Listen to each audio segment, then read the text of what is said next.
Hi, everyone. Today I'm chatting with Margaret Özemet, teacher, writer, wife, mother of two boys, and a former expat with a passion for storytelling that spans continents.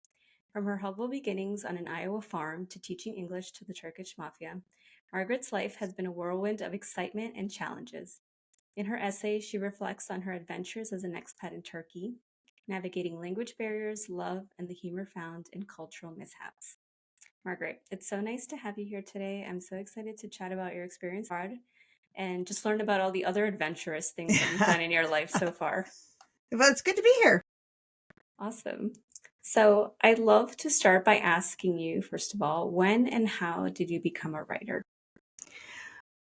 I think I was probably a writer like when I was a very sassy small child.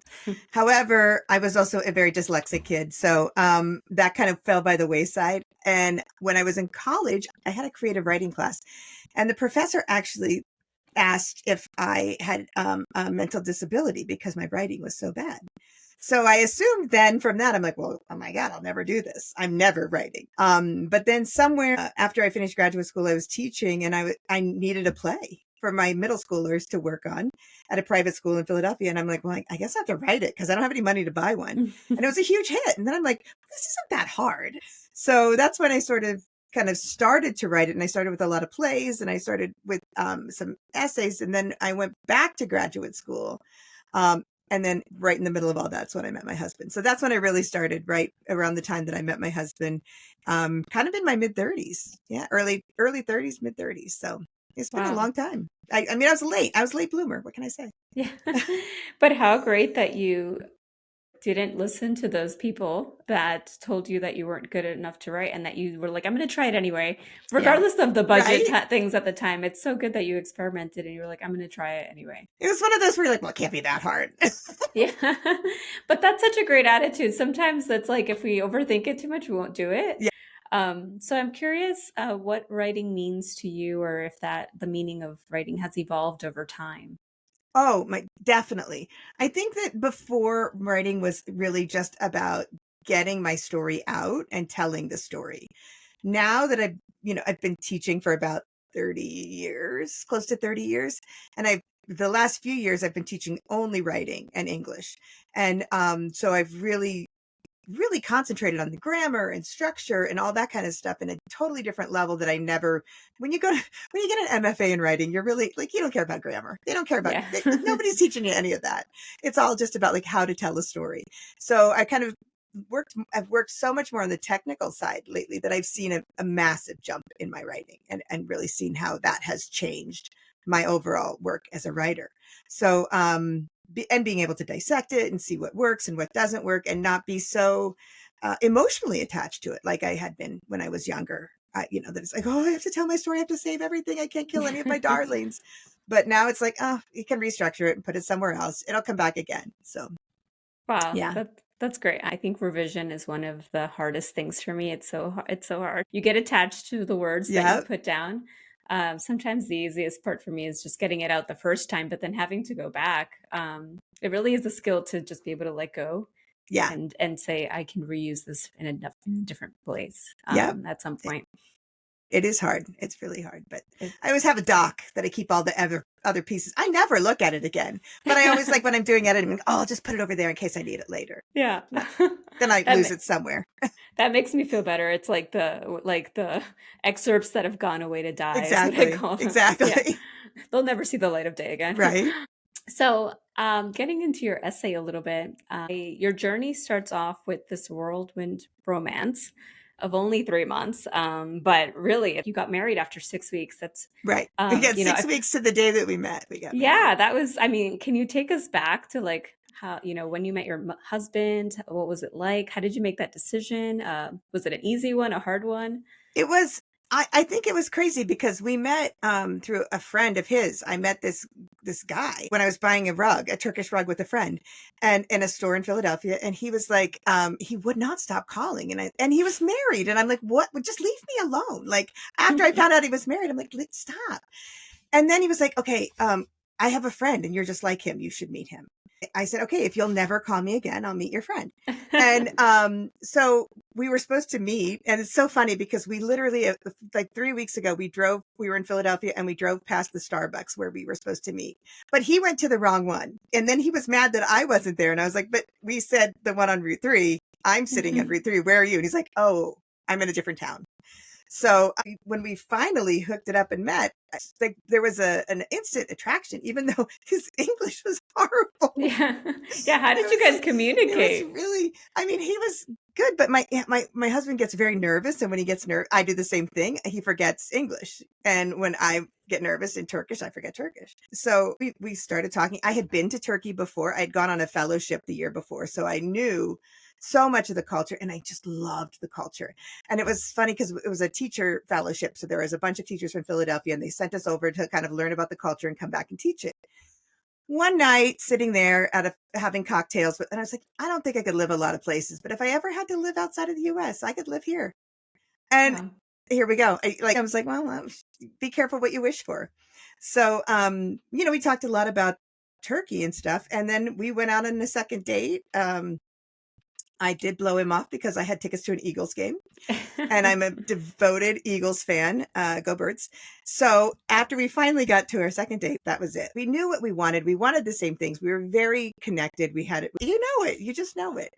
So we kind of thought, well, like we might as well do it. And he was like, I'm going back to Turkey. And I said, okay, well, it's either we do this or we don't. That was my favorite. I'm not going to Turkey with you. Yeah. So we got married. And then guess what? Spoiler alert, I went to Turkey with him. There was another mistake in our visa processing. So it was just like this constant conundrum. And then we had a misfiling. And we didn't kind of figure it out until I Nancy Drew'd it later. We're like, wait a minute. We didn't have to go. Our attorney had filed right. It was kind of one of those weird things. But in the end, it was a great adventure. And I just was like, well, I've always been game for an adventure. I've always been a traveler. When I was in my 20s and 30s, I was in Africa. I was in Ireland. I'd been all over Central America, and I had been a lot of places. So I was like, well, what's one more? It can't be that hard. I love that. It was that hard. Wow. So was the plan that you would get married and he could just stay here? Or was it that, or were you like planning to go to Turkey for a little bit and then it ended up just being 3 years? Well, initially the plan was that we would get married and he would stay. And then eventually we would go get married in Turkey again with his family. Okay. And just live like normal people that get married. But that's not how it happened. INS initially said it will be about 6 months to process. And then because there are so many issues like this, we had an attorney who was actually American, married to a Turk in Istanbul. And she was like, it's going to take you a good 3 years. Oh and we're like, oh, okay, I guess we're staying. So, and she was right. It took us 3 years. It took us 3 years to process everything. Wow, that's incredible. Yeah. Things move slow over there. Things move very slow in Athens, and everything we did had to go through Athens. So it's a very slow process.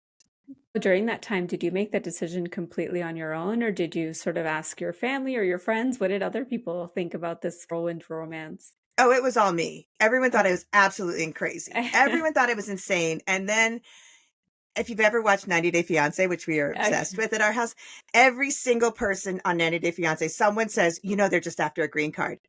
I must have had 15 people say, he just wants a green card. Every year when it's our anniversary, we'd be like, here's 20 years of still waiting for trying to get that green card. Here's that fake marriage.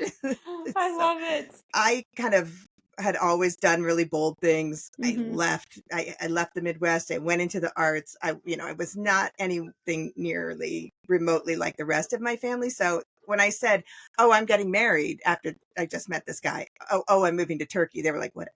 She does these things. She does. So they didn't think much of it. Wow. Well, good for you for trusting your gut and just saying like, I'm going to do it anyway, regardless of other people's opinions. That takes a lot of bravery. And I think when you meet the person that's like your other half, you really feel like, oh, you're like me, but the quiet version of me. We have so many similarities that you just like, this is it. This is the match. So I think we knew. That's beautiful. So you moved to Turkey and now you're living with your in-laws. And you shared a little bit about this conversation that you had with your father-in-law where the me suffix part seemed to be a big part of the confusion. Were there other memorable language barriers that you experienced? There's so many. He's since passed, but he always used to call me the American. And he would always call me like, oh, the American Gelior, the American's here. And I always couldn't figure out if it was in fun or in disdain. So it was a little hard to tell. He was kind of surly, but my mother-in-law in particular and my sister-in-law, they really were wonderful about just sort of trying to read my mind or trying to read my actions. He never quite had that patience as much with me. I don't know how many rounds of charades we probably played while trying to like figure things out. But my mother-in-law actually taught me a lot of I got really into Turkish cooking, and she and I would cook together. My first vocabulary was literally anything you need to do in the kitchen. I can give you anything you need to do in the kitchen. I could write you a dissertation on that. Don't ask me for directions because I'm not always sure the words from like right or left or something like that. Learn what you need to learn in that moment. And they were super helpful that way.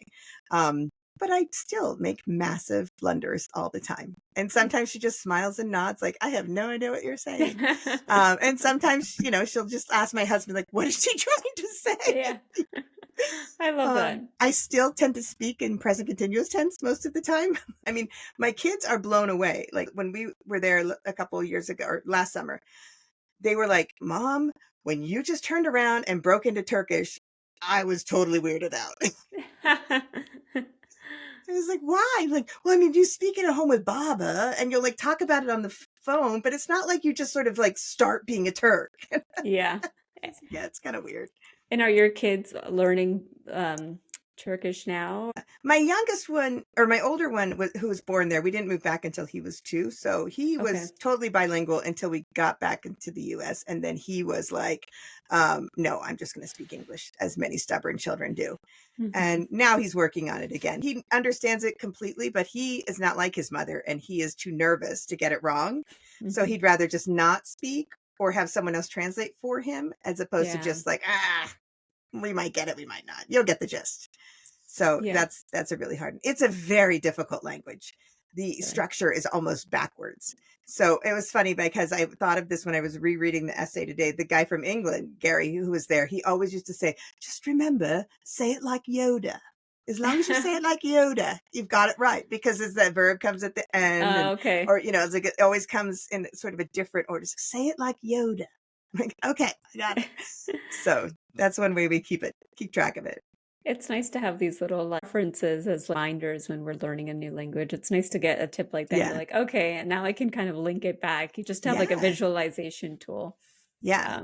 It can be really scary to start a new language, like to just learn it or to, and then the fear of like mispronouncing it and having people mock you potentially for mispronouncing it. So it can be a hard experience. It seems like eventually you did find yourself kind of being able to navigate Turkey independently. And what motivated you to keep pushing past the kind of the initial barriers? Was it that you knew you had to be there for X amount of time, or I think just really wanting to be independent? Really wanted to be independent. I got a job not long after I was there, and I had to navigate my job because there was a third grader that spoke English, and she and I, we were about it. And I was teaching English, so she and I were like, we're cool. But in order to sort of navigate the job, I had to sort of keep learning. I was also pregnant at the time. When it got to the point where my husband was helping me translate, I was like, okay, this is so not something I want to do. No woman wants to go to the OB and have her husband translate. So a lot of that, he would always help clarify and stuff, but I could get by pretty much on my own. Turks are really, really wonderful they never judge. If you're trying, Turks will never judge you because it is such a difficult language. So it's a Turkic language and it's got the roots in Arabic. It's kind of like if you took Polish and you took Arabic and you took, like Romanian, and maybe you throw a little bit of something else in there and you mix it all together. So it's a really difficult language and the structure is different. Everything is really confusing. So if you're trying, they will be more than happy to help you out and nobody will ever say anything negative to you. And that's what I keep telling my son, but he doesn't buy it. So. Oh, wow. Yeah. And that makes a huge difference. If you feel like if I mess up, I'm not going to have it thrown in my face or mocked, to feel like they're going to be supportive. Colombians are very similar in that way too. If people are trying to speak Spanish, we'll like tease them and laugh, but people will still be very welcoming and appreciate the fact that someone's trying to learn. Yeah, I think that's true. I think that's where Americans do not do that as well. No. And I think it's really, it's a horrible thing. But one time right after we'd moved back to America, we were at a playground in Philadelphia. And I said to my son, who was maybe 2.5 at the time, he was coming down this massive slide. And there was this kid, this chubby kid coming right behind him that had like boogers everywhere. And I said to him in Turkish, watch out for the fat kid behind you. He's got snot everywhere. And my son responded to me in Turkish, like, okay, all right, thanks, mom. And this woman sitting next to me says to me in Turkish, she's like, oh, you're Turkish? And I was like, oh my God, I didn't think anyone would be speaking Turkish at the playground in the middle of Philadelphia. I was like, oh, yeah, sorry about that. Hope that's not your kid. I know. I was going to say, I hope that wasn't her kid too. No, it wasn't. It wasn't. She said, I just said the same thing to my kid. That's so funny. You really never know. You never know. You never know. That's so funny. So you mentioned feeling earlier like the crazy foreign in-law. You also spoke about initially having these experiences in the kitchen with your mother-in-law, but I'd love to know about how your relationship with your Turkish family has evolved over time, considering now you are more fluent in Turkish and you can communicate better. Has it made you closer? It's interesting because especially recently things have changed a lot. Like we've always been, we call Babane, it's just grandma, every Sunday. We have my sister-in-law and I have a very active Instagram following with each other. We're always like sending each other dog videos. But there's so many great ones. right. So we share that a lot. And I think that technology has kept us close. I was very hesitant because I hadn't been back to Turkey for a very long time because our younger son he had some health issues with his kidney and he couldn't fly for a long time. So my husband would go back and, but I hadn't been there for a long time. And it was so interesting to see, like, even after, I think it was like 8 or 9 years, it was just like picking up right where we left off. Like nothing changed. There was absolutely no difference. And then following our visit, my niece, who's a couple years older than my son, wanted to come on her break. And she's fluent in English and she wanted to come to visit us. And I was like, honey, you do not want to come to Boston, Massachusetts in February. Like you're out of your mind. You're coming from Turkey. But she really wanted to. She was looking at colleges and stuff. And when she came just by herself, we had an amazing time. And it really showed that like she and my son, who were very close when they were toddlers and hadn't really spent much time together otherwise, they're so similar. Their personalities and the way that they act and everything about them are so similar. She and I like bonded on a totally different level. We just had such a great time. And I think that changed a lot of things for us because, she's hoping to come to the U.S. to school. I think that as we've all gotten older, like our relationships have changed a lot and we're learning a lot, being closer in a lot of different ways than we were when I lived there. Also, it's a very heavily matriarchal family now, which is very odd, in the Middle East. But my mother-in-law, she's alone. My father-in-law passed. My sister-in-law is divorced. She only has one daughter. My husband is literally the lone man, except, our 2 sons. So it's really interesting to see this sort of very heavy, female empowered family now, which was not at all what it was before. It's a whole dynamic has changed a lot. I love it. Like the American woman in me is like, yes, I love it. You can do this. You can do this. Yeah. I'm curious, is your mother-in-law different now that her husband is gone? Is she doing more things that she didn't do before? Or? Yeah, she definitely, because she would never have chosen to do it, but she is becoming more independent by situation. And she's a very, very traditional Turkish woman. She's never driven a car. She's never worked outside of the home. She's always, she's very traditional. And she's, now she's living her best life. She and her girlfriends go on trips. We still haven't gotten her to come to the US yet because she doesn't fly. So she's afraid to come and she doesn't speak any English and she's afraid to come. And I was like, it's not that hard. You'll be fine. We're getting closer. And my niece said, well, if I'm there, she's going to have to come, maybe she'll be more willing to come. That would be awesome. But I love that like the dynamics have changed and now. Yeah, it's really different. It's a very different dynamic. Yeah, that's awesome. Sisters are doing it for themselves now. I keep hearing stories that only prove this to be true, but women outlive men and the husband goes first. I mean, it's not necessarily 1 or 2 years. Sometimes it's 30 years more. Oh, yeah, definitely. My mother-in-law was young. She was only in her 50s when she was widowed. Wow. So, and she is as healthy as a horse and she walks everywhere. She's super active. She's super health conscious. Yeah, she's got a long road ahead of her. Yeah. Good for her for getting independent and learning all these things later, And it's And funny because I watched like her girlfriends that I knew when we were there, and they were all very wifey. You know what I mean? They were mm, very sort of like subservient to their husbands and stuff. Those men are not living as long. yeah. And they're all sort of getting a little sassy in their old age, and they're all sort of like hanging out, doing what they want to do. And I think it's absolutely right on the money. I think it's awesome. That's amazing. It's like Watch out teenage. for old ladies, us old ladies. Yeah. I know. Independent, strong old Right? ladies. Yeah. um, I'd love to know more about the bonds that you might have built with expats when you were taking your language class. If you kept in touch with those people or if you met more people in the expat community, and how having those people and that sense of community impacted your experience abroad. I think that, I mean, if you're an expat, you have to connect with other expats because it's a survival technique. Like Mhm. you really are in an alien place where you're like, somebody else tell me that it's not crazy. Tell me I'm not crazy, but this is weird, right? And you need that sort of reinforcement by someone else. And well, it doesn't matter if you're from Denmark or if you're from Taiwan. When you're in that country and you're all able to speak English together, you are all on the same team. It is Mhm. your, you know what I mean? And everything kind of goes aside. Um, I did stay in touch with them for the whole time that we were in Turkey. One day on the ferry, coming home from Turkish class, I kept seeing this woman and I'm like, she is not of these people. I think she's one of my people. And she was very pale and she had red hair. And so finally one day on the ferry, I got up the nerve to say something to her. And I was like, do you speak English? And she looked at me and her eyes like blew up and she's like, yes, yes. And that was like the beginning of a beautiful relationship. And she and I were inseparable. And she was from France and she was there for her husband's job. She was also a teacher, and a French academy where we always joke because like they would give her translators for for her parent teacher conferences. Mhm. My school was run by the Turkish mafia, and they would just send me out there. So I would just do my best until I Oh ran out my of words, goodness. and I'd be like, "Oh, looks, we're out of time. Gotta go." Oh my goodness. She was such a lifesaver, and I think we were like each other's lifesavers. She was there when my son was born. She was there through the whole part when my son was born, and then when we moved out of the city to the shore when my husband's job changed right after I had my son, and she would come and see me there.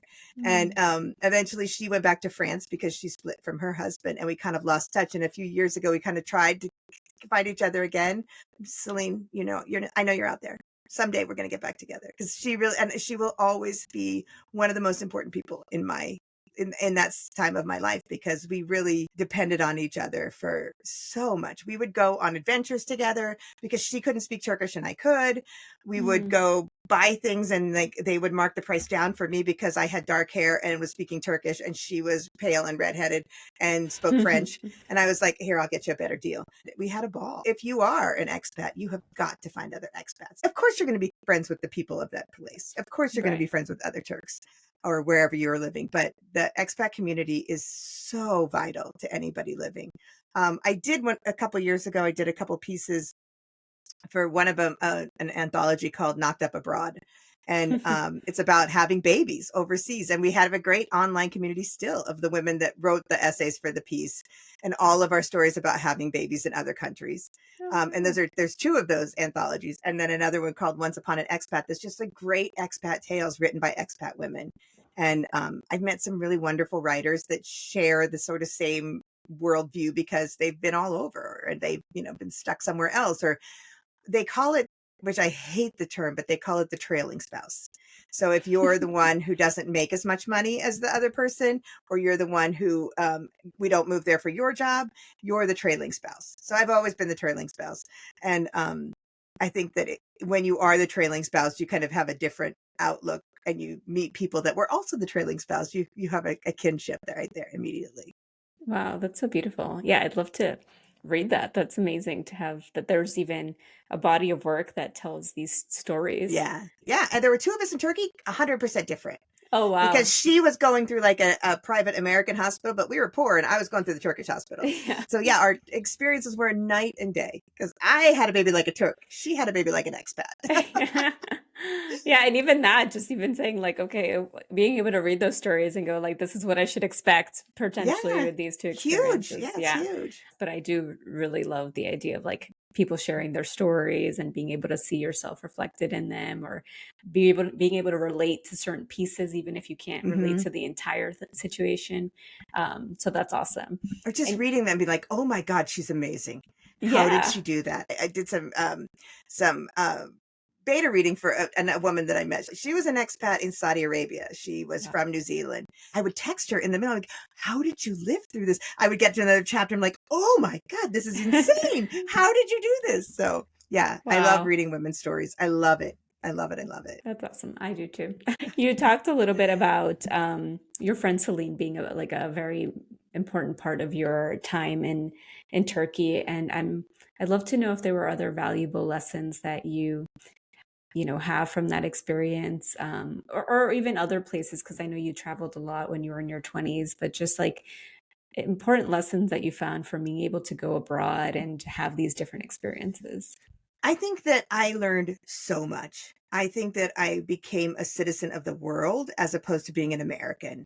I Mm, think that my viewpoint when I anywhere that I went, my eyes were opened. I did work for the Quaker schools, so we did a lot of social justice work. So when I was going to Africa, I was actually going to Rwanda to work with genocide survivors. And when we went to Ireland, I was actually going to Belfast to do research on the Troubles. And so I had a very different experience with a lot of my academic travels because I was working in social justice. So I saw a lot of things and researched a lot of things that, I wasn't touring around, which would have been fun. mm, But so when I moved to Turkey, it wasn't like I wasn't expecting life as a tourist. So I think that was yeah. a big difference. I was kind of like, all right, well, let's dig in because we're here to do it. I think that everyone needs to live somewhere else. I think Mm, even since we've been back in the United States, we've lived in like 5 different states. So and my kids are incredibly resilient. My kids are like, they're whatever, we're moving. Okay, well, that's not great, but let's do it. mm, So I think it just makes people, you have to see how other people live. You have to see that the United States is not the center of the universe yeah. and that your ideas do not fly everywhere else. That's not, women are not treated nicely in other places. Yeah. We went to open our first bank account and the woman wouldn't even acknowledge I was there. My Wow. first job, the man told me, and I kid you not, I still to this day, I will never forget this. He said, we would love you to teach business English. You're very good and very qualified. Please go home and get permission from your husband to take the job. Oh my God. And I was like, I'm sorry, what? What? Did you just stutter? So I think you don't understand that if you don't live that and if you don't Yeah. experience that and that you don't see that women are not treated equally very many places. Like my mother-in-law is constantly like, I need you to come and help me. I need your help. And Mm, I'm like, no, you don't. You can do it. She's like, no, not yet. Not yeah. yet. She's like, I still need a man. I still need my son to come and help. I'm like, all right, you'll get there. It's baby steps. At the end of the day, it's a Muslim country and women just don't have the same value overall. Yeah. I think that that's one of the things. I also think that everyone needs to be thrown into a world where they cannot speak the language and Mm, feel that like paralyzing feeling where like I always say like when I go to Turkey, I feel like I want to wear a shirt that says I'm really smart in my language. Where you just like feel like such a moron all the mm, time because you can't say the right thing, you can't explain yourself the way that you want to explain yourself. You can't there's just so many things that you can't do if you can't do the language. mm, And you can't do transactions at the store, and I think everyone needs to feel that because the amount of empathy that will sort of filter into you is unbelievable. I teach a couple of English classes now to women who are very well educated and they are English language learners. And every Monday and every Friday for the past, well over a year now, we get on and we go over and we're just saying, you know what? If you want to talk about race, here are the words you shouldn't use. If mm, you want to, and here are the things to do. And we work on new vocabulary words. We do things like that. But it's just because I understand them, understand what they want to know, because that's what I wanted to know. I also think that living with a person who has been learning English or learning Turkish for a very long time, um, changes things too. Because I'm like, you know what? I bet we're going to need to review articles because my husband doesn't know articles very well. That's so So, funny.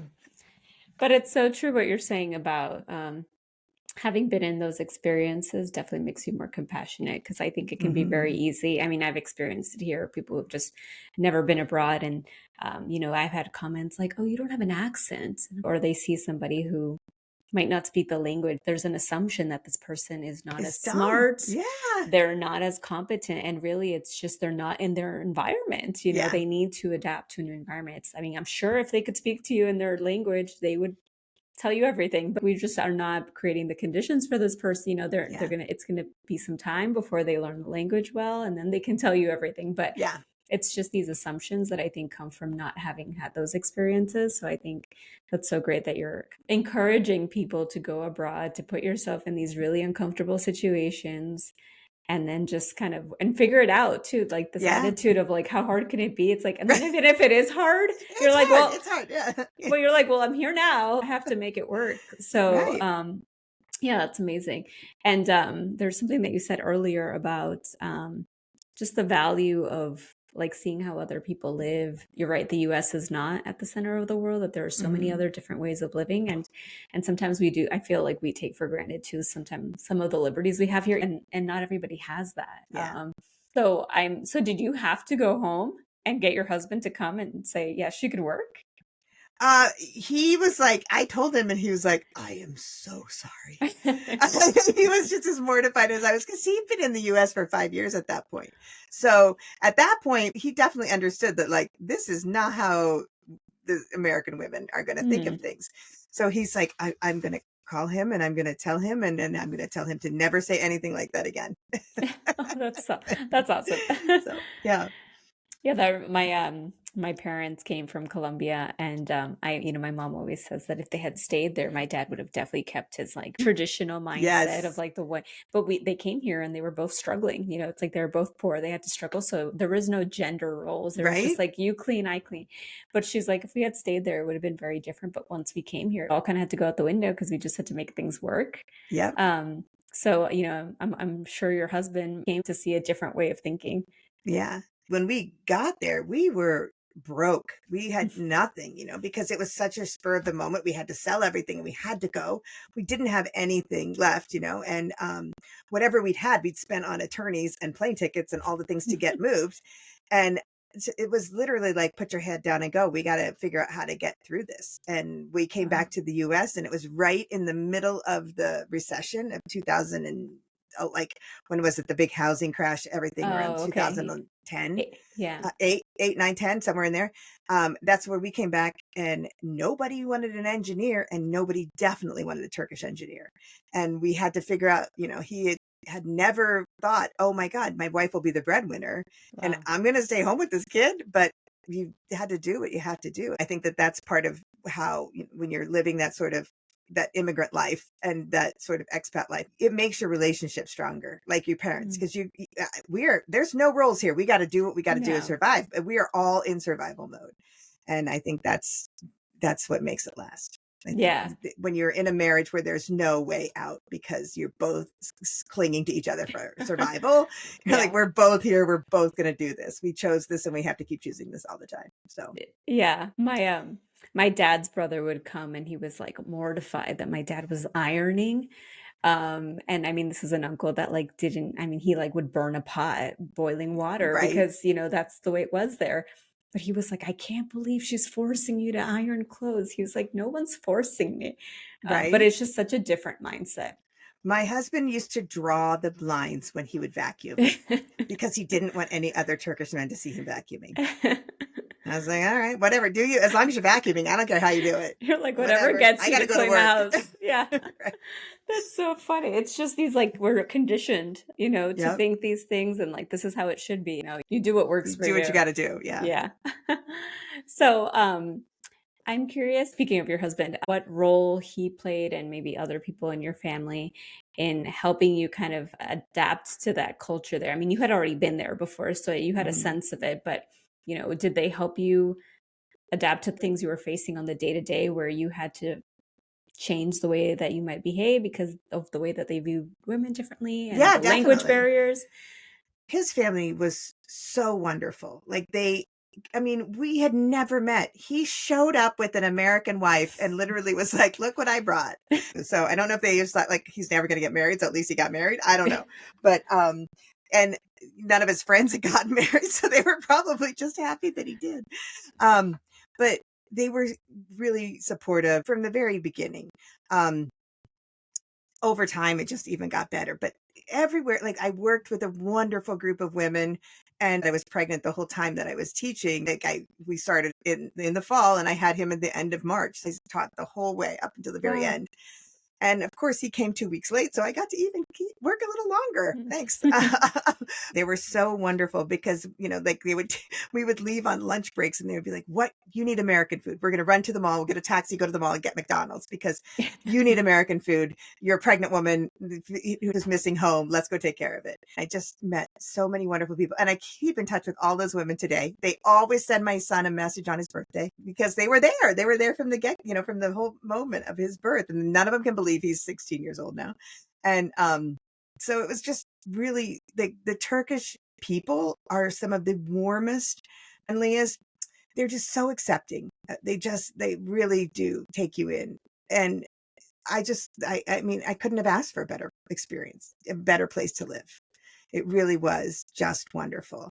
And, it's hard. It's Hmm. really, really hard, but it was really great. There were times when I was like, I don't know if I can do this. And my sister-in-law would be like, well, let's go shopping and let's make it happen. So Yeah, and that yeah, makes a it big was, difference to have a yeah. supportive family to kind of And carry you through. yeah, definitely. And I think that in the end, I don't think he'll ever not always hold in the back of his mind, look what she did for me. Yeah. I think like she gave up her life because he didn't want to leave the US. He always wanted to leave in the US. He came in his 20s and he loved it here. And Okay. he didn't have any real desire. He thought maybe when he was older, he would go back to Turkey.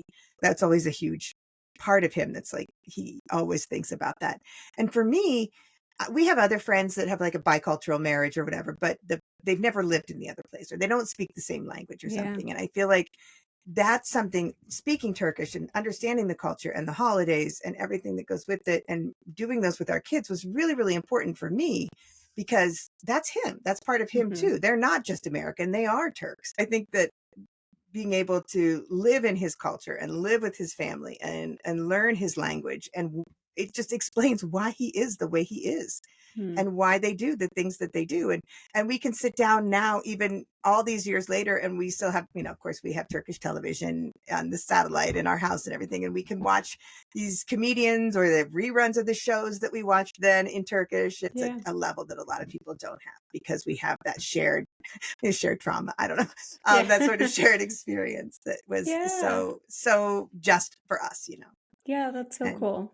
And I love that earlier you said that your kids are so resilient to moving, which I think is great. I mean, I'm not a mother yet, so I won't say never. I've had a lot of friends like, "Oh, once you have kids, you can't travel as much." And you did. And now yeah, your kids adapt more yeah. quickly and they're like, "Okay, no, all right, it sucks, but we're going to keep going." And I think that's also so great because you've already instilled that spirit of Hmm. adventure and like seeking out new perspectives in your kids that I'm sure they're going to take into their college experience and, later on in Yeah. life.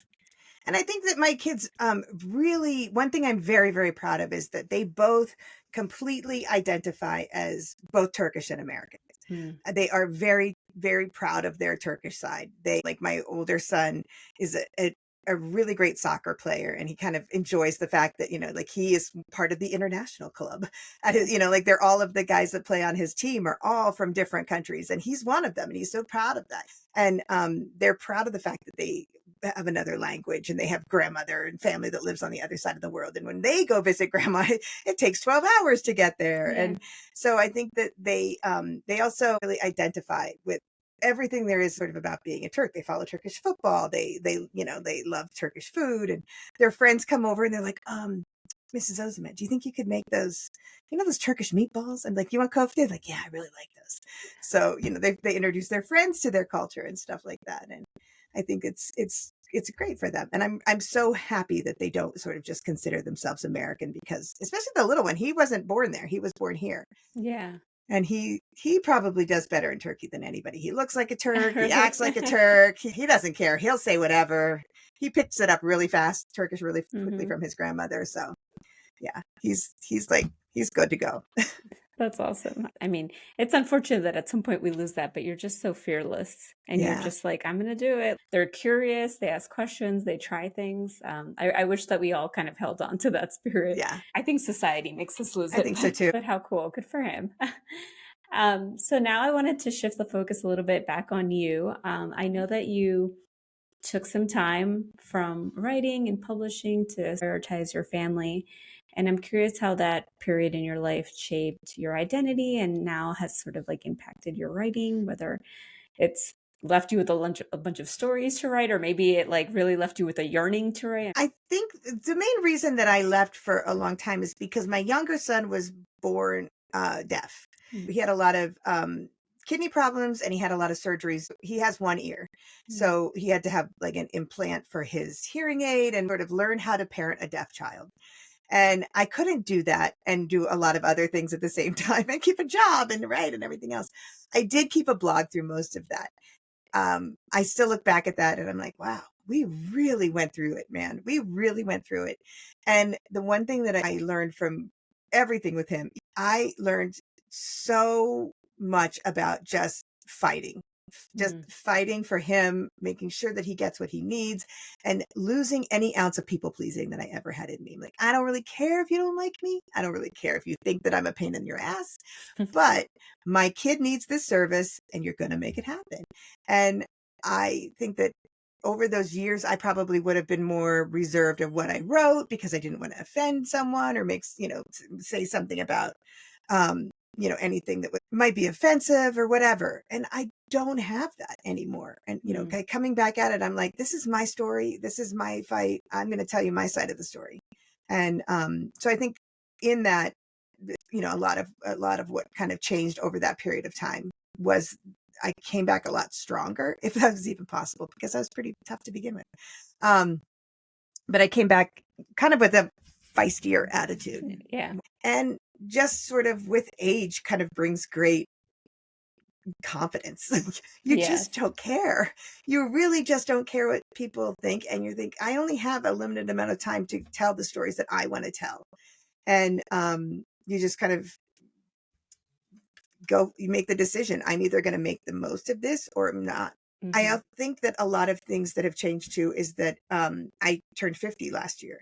And I think that when you turn 50, you kind of see all of the women of your generation in the same way. And you're like, so many of us just get so determined, just so determined. Last night I was watching something on the news and there was a very racist guy that was in a political situation and he was brought down and they showed the women that brought him down and it was two old ladies.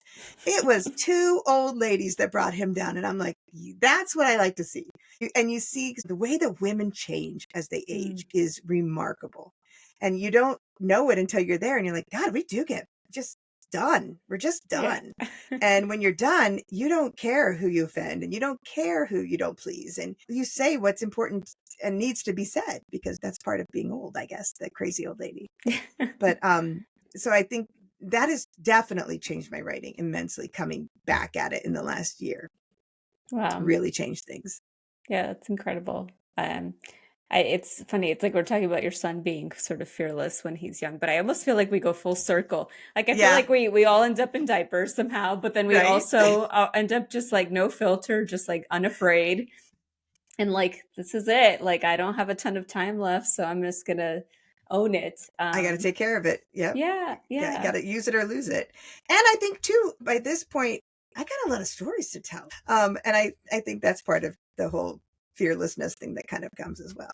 Yeah, yeah. No, and I have met now, you would be the third mothers who have had to fight for their children because they have, neurodivergent needs or they have a Hmm. disability. And it's like the moms really, like, they are fighters. They have to go into those schools and advocate because it's like if they don't do it, no one else will. Yeah. And so really kudos to the moms who have to do that. And you And you there is really, a sisterhood among us. yeah, You know, the minute you start talking to another mom that's in that same zone, you're like, I mean, we deaf moms all, we yeah. definitely got something going. Yeah, and it's There's like an the immediate moms, connection. Yeah, there's immediate connection. Who's they're your fighters. audiologist? Yeah, Yeah, they're fighters. It's like, and you really can't people please, or your child is not going to get yeah, the services that they need. And yeah, there's just no room or time for that.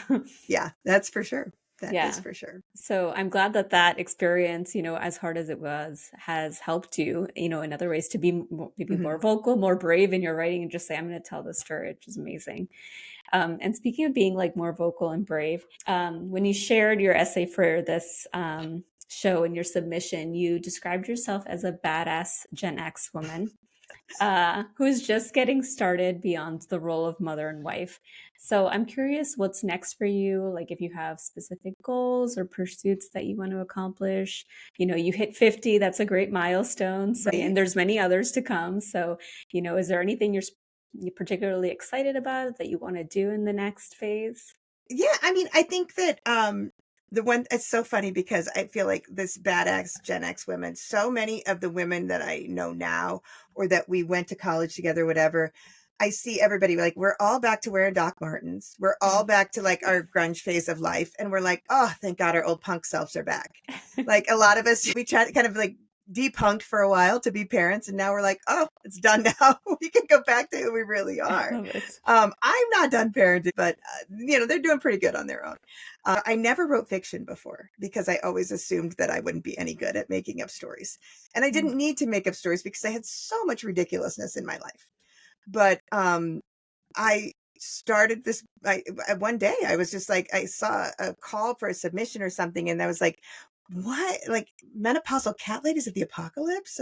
And I ended up writing an entire book about, some middle-aged Gen X women at the end of the world, that it was all that was left to rebuild society was them and their cats. And I just had a ball. And I just finished that, and I'm in rewrites with that right now. I just published a piece of a former a former Snow White on a cruise ship who had to stop because she was aged out of her job, has a romantic affair with Bigfoot that lives in the woods behind her house. And that's coming out in a great anthology called Bigfoot Country, an anthology that just came out last week as well. So I'm really kind of embracing my weirdness. And my older son would be like, he's like, what are you working on? And tell him what this is or something. He's like, Mom, where does this come from? And I'm like, I don't know. And he's like, do I have that? Because I don't know if I want that. And I'm like, you probably have it. So yeah, just like really enjoying writing tough women, strong women that are taking care of things on their own, women that are not putting up with anything, and women that are just fine as it is. I find so many women at this age just want to run away and live on a commune with a bunch of other old women who just like to read and drink wine and sort of check out of society. And I feel like that is exactly where, our minds go for fiction. So why not just do it? So Yeah. that's where I've been really spending a lot of time and focusing my energy on just doing my writing now, as opposed to everything else. Yeah. Yeah. And it's tough. I have two very active sports kids. I have a full-time job, and it's a little tough to balance it all, but it's finally to that point of life where it's really important. And I'm going to take the time Yeah. because it's really important for me to do that. That's great that you're prioritizing something that you value so much. And yeah, I think as a mother too, especially as a mother of boys, it's really important. I want my kids to see that I had a career that wasn't connected to just being a mom. It was, and it wasn't just being a teacher, because that works really well with being a mom. But it was something that I was passionate about, and I kept doing it no matter how old I got. It was still really important to me. So I think that's a huge thing. Yeah. And then just, the lesson of also continuing to do something and getting better at it and taking the time to nurture something that you're passionate about. Maybe you don't see the publication right away or the trophy or whatever it is, but to take the time and give up on something that you love.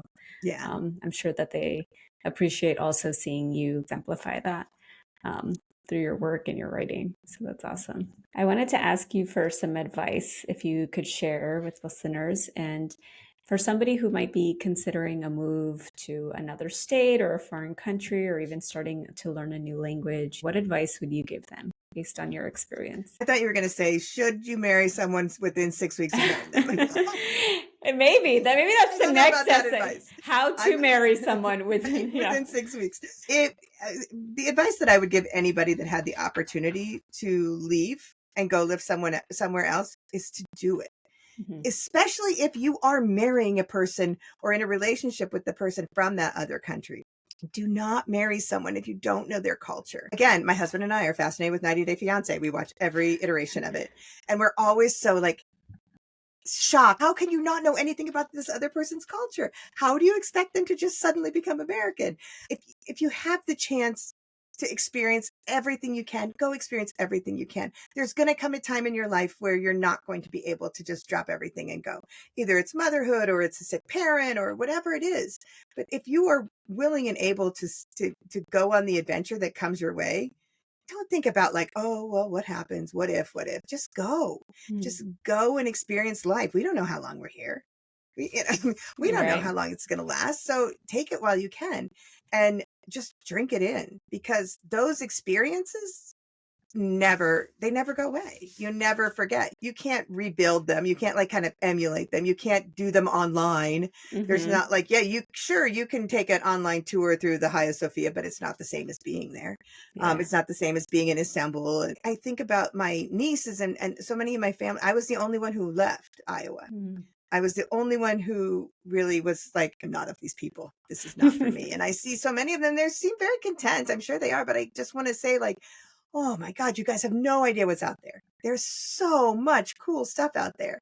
And even now, I'm like, oh, I'm going to run over to the ocean. I'm going to sit on a soccer game on Cape Cod right near the beach. Yeah. And I just think that this is crazy. And when I was a kid, I never would have thought that was how people live life. Yeah. But you can. So just do it. I think that so many people hesitate. They always think like, well, that's not the safe.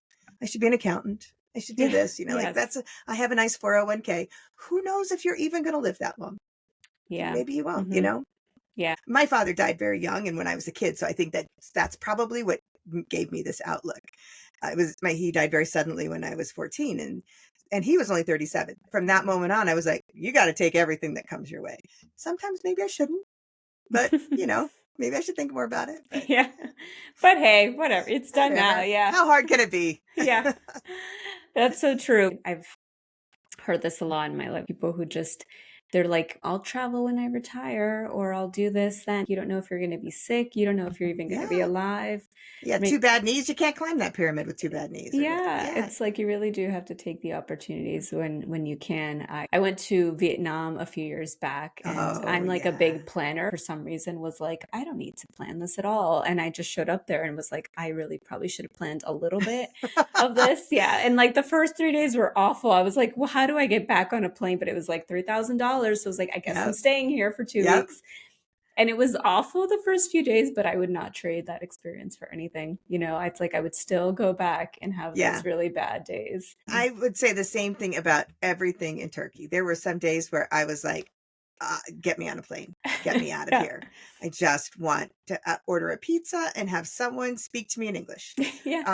But I would never trade it. I would never trade what it's done for me, what it's done for my marriage, what it's done for my family, ever. I would do it. I would go through it all over again. That's amazing. That's amazing. So something that I like to ask everyone before we close out is if there was one piece of advice that you would give other women or maybe even your younger self, what would it be? I think just trust your gut. Trust your gut. And if you meet that guy and you're like, you know what? I'm not crazy. Maybe this will work. Maybe I am crazy. Just trust your gut. I don't know anyone else that probably would have met some man and married him 6 weeks later and been married for almost 20 years. But your gut knows. Your gut knows when you're in a bad situation. It knows you when you're in a good situation too. So take that risk and trust your gut and you're going to be fine. Even if you fall on your face, you're still going to be fine because now you got stronger. Now you've learned from that mistake and you've become an even stronger woman. So just take the chance. I think my famous quote when I used to teach middle school, I always used to tell my kids, in the immortal words of Van Halen, might as well jump. Yeah, I love that. That's such a So you might as well jump and see what happens. That could be an essay title. That's great advice, though. Well, that's awesome. Hold on. Well, I'll just say thank you, first of all, for being here. That was such a great conversation. And I'm already inspired. There's things that I've been thinking, like, oh, I want to do those. And I think you've really inspired me to take that plunge. So I was very excited to read your essay, but also to Oh, be able to good. talk to you about it today.